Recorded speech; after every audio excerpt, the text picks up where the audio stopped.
Всем привет! Сегодня будем проходить Амстердам 1666.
В чем проблема?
Please come in.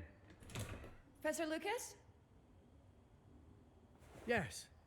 Yes, and you must be Cleo. I'm up here. Please join me. Be right there.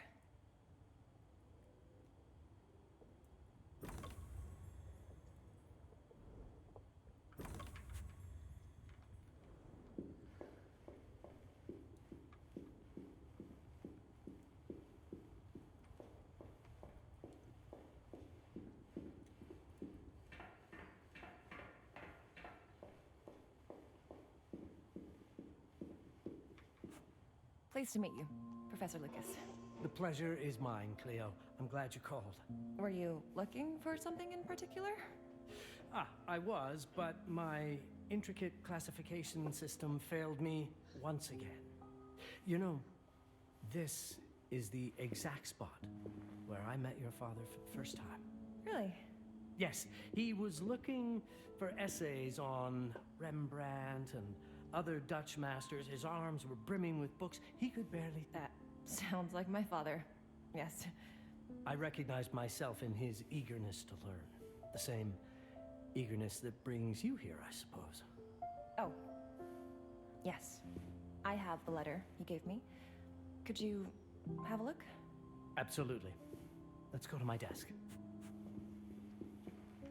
So how's my dear friend Aaron? You called my father a friend. Of course. He never talked about you before giving me the letter. I was devastated when he told me about his condition. I'm sorry, Cleo. He told you? When? I saw him about a year ago. He warned me that you were going to call when you were ready. Oh. I guess he told you a lot. Not much more. He is a very private person, as you know. Now, let's see that intriguing letter. Now. I can't read past the first line my father wrote. And then there's this last part at the end. Both are in English, but everything else is... I was hoping you could help me. I've never seen anything like this before. The writing seems to be hidden behind some sort of veil, and there's movement in it. It's like something organic. You're absolutely right. I've only seen this once before. I have a 300-year-old manuscript that has the same protective layer, which means that this letter is from the Zandaris tribe. Zandaris? Yes. It's a very ancient tribe. I wonder how your father got this letter. Can you decipher it? I'm afraid I can't. But there is a tome in here on ancient writing that mentions the Zandaris' protected communication. Although finding it may be a bit of a challenge, I think I might have stored it a little too well. The library's registry should help.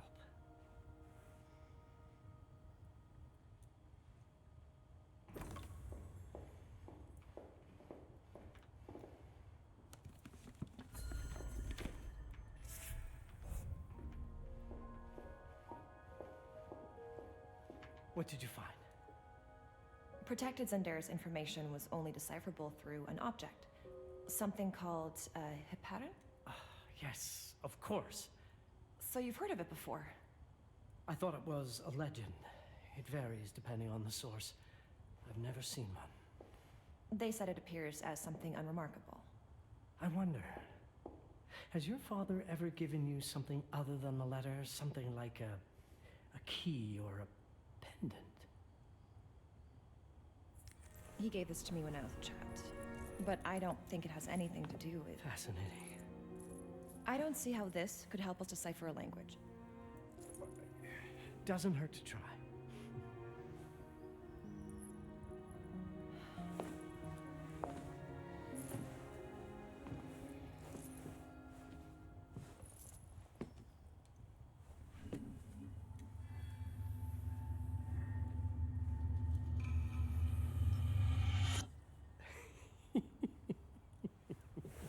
It doesn't work.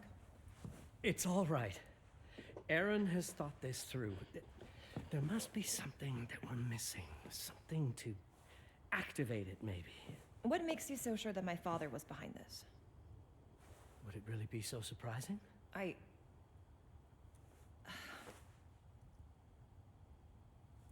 just wish he had told me more before he... I understand, but this is his way to do so. Aaron made sure that we would meet in this very room. He's a brilliant man. None of this is coincidence. Have a look around. See if there's anything that piques your interest. Something only you could notice.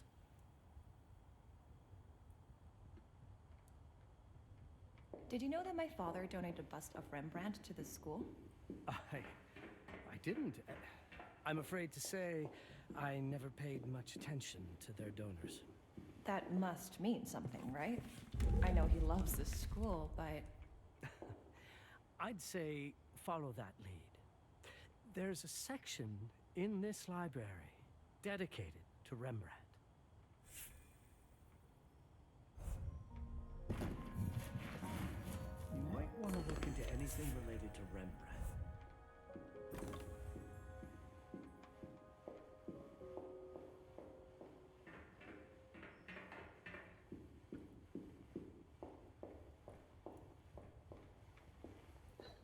My father left me a note. Wonderful. I don't understand it, but my name's on it. Let's see. Do you know what these symbols mean? It seems to refer to a special tool. A sacred tool, most probably, and blood from, I think it specifies lifeline. Blood from a lifeline. I remember. From the hand.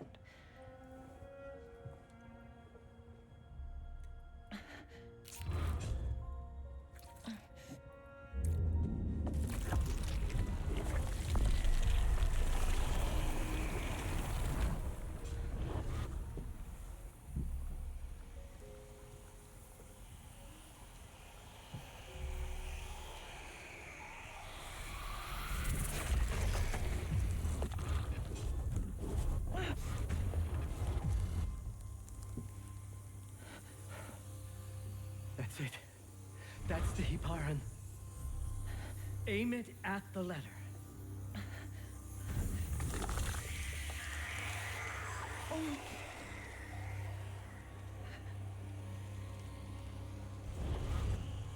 Are you all right? Yes. It's... Cleo, if you're reading this, Papa? it means you're experiencing Nux. It's this dark energy you can feel through your guts. Don't worry. It's yours, Cleo. And you'll become its master. You're my daughter, Abel, and I love you deeply. I once promised to tell you everything about your mother. This is it. But not the way you were expecting. Take these words as a guide to prepare you for what's coming.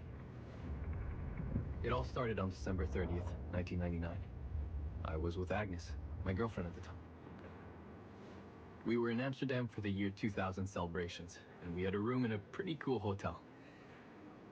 I thought we were turning the page on a year, a century, a millennium. But it was more than that. We were standing at the beginning of a new cycle.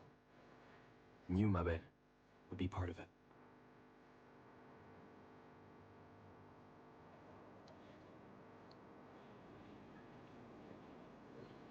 Everything starts with Agnes, as far as you and I are concerned, Cleo. But in fact, it's hard to grasp how ancient this story is.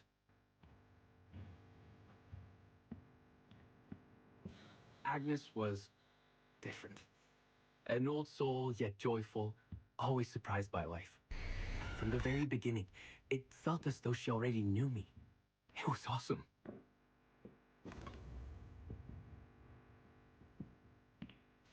Agnes had planned something for us in our room that night. Some of her belongings had already been delivered. Ancient artifacts. I was fascinated.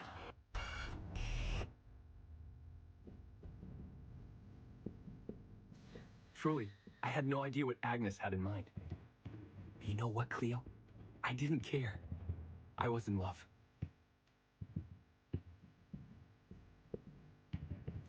I never questioned Agnes's actions. She had a way of making me feel important and wanted. Needed, even.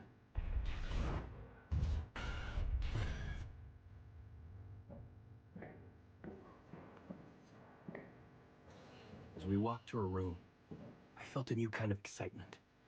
Impossible to describe.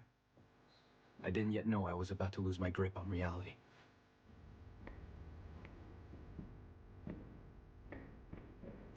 As you'll see, Mabel, losing my grip on reality is an understatement.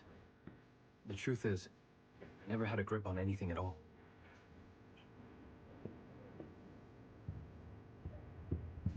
The closer we got, the more something stirred in my veins. Nothing unpleasant. More as though the city's canals were running through my body.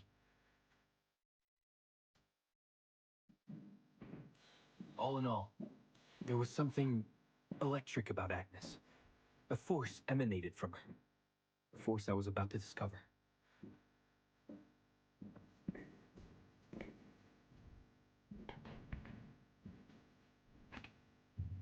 Agnes went directly to the bathroom to put on her magic touch, she said. She didn't need any, in my view. She was being literal, I guess.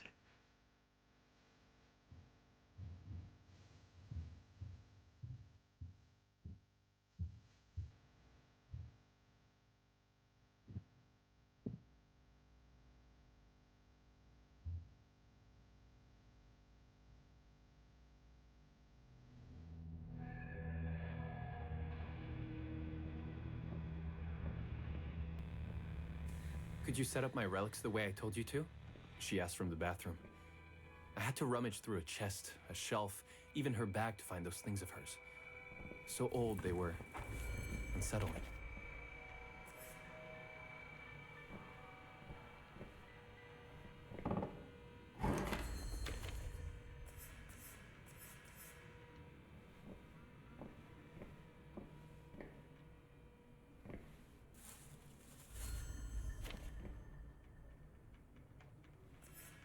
Did all my mirrors get installed? She asked. Yes. They had been placed around the bed, and the bed had been moved. Even now, I don't know how, or by whom.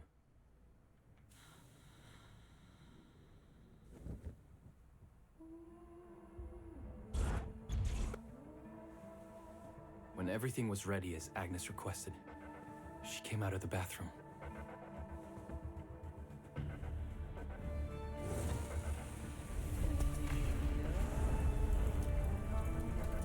She was...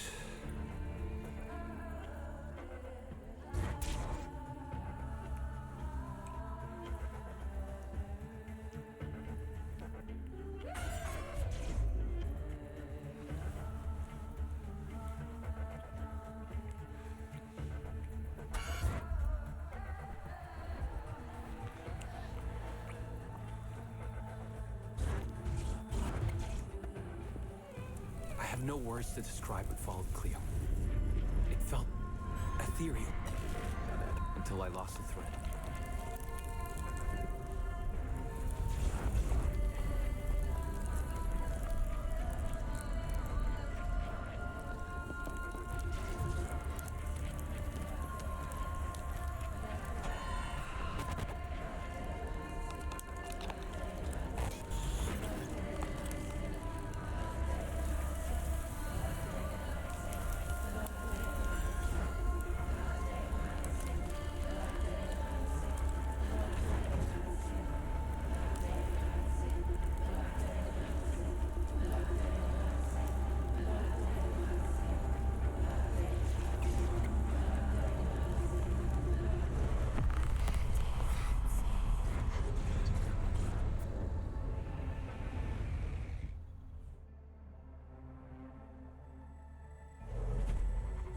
I woke up or something.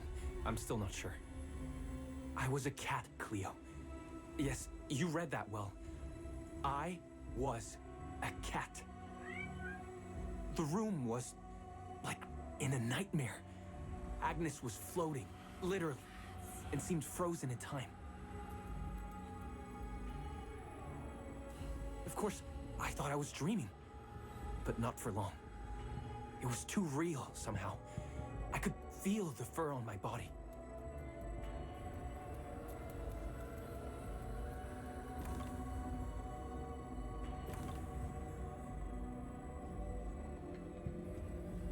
My senses were heightened. Everything I saw or heard became a voice calling me. Go further, and you'll see. Go further, and you'll see.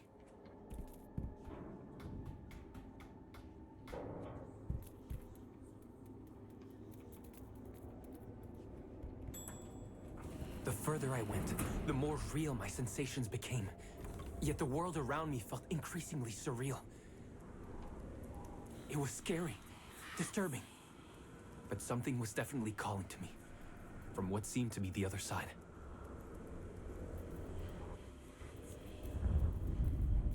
And then, in a forest, yes, a forest, I knew it in my bones.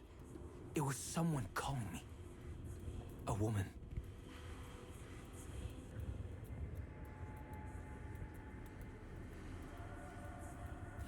Things were blurring together, Cleo.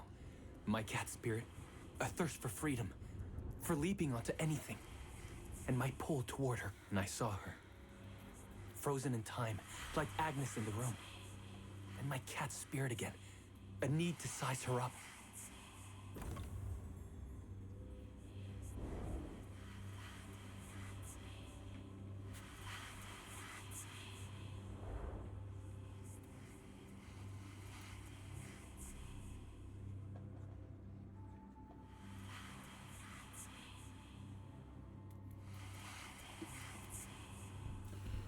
Then it happened. For a brief moment, I became fully feline.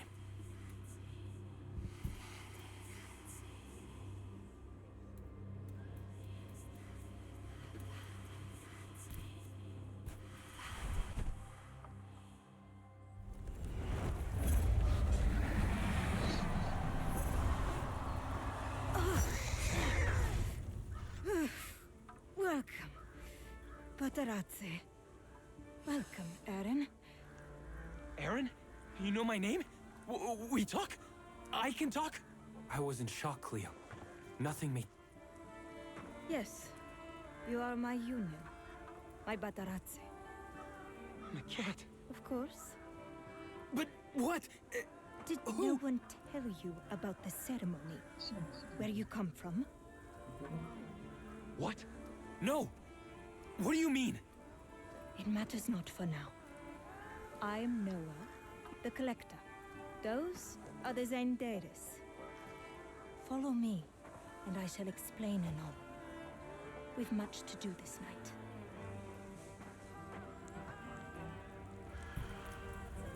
It was the only thing I could do anyway, Cleo.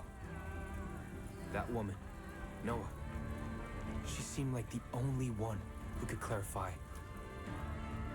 all this.